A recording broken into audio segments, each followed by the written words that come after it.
Welcome to Sweet Life Beat Life. We hope this video helps. You start by confirming permissions. You need either project-level rights or repository admin access.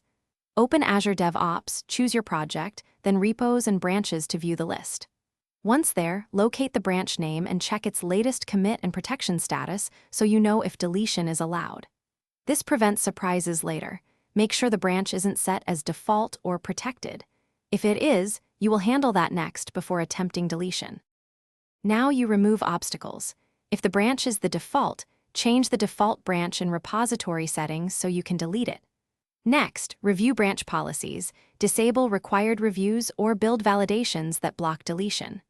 Also inspect pull requests and active work items, close or merge PRs, or reassign work items so nothing remains referencing the branch. Once done, double-check there are no policy locks. These steps ensure that finally select the branch in the Branches view, click the ellipsis menu and choose Delete. Confirm when prompted. After deletion, make sure to remove or update any local clones by running git fetch prune or git push origin delete branch. Once done, verify CI pipelines and references to avoid build failures.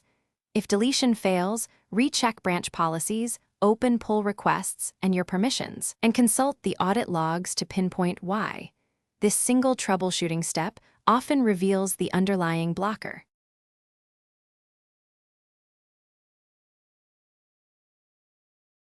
Thanks for watching.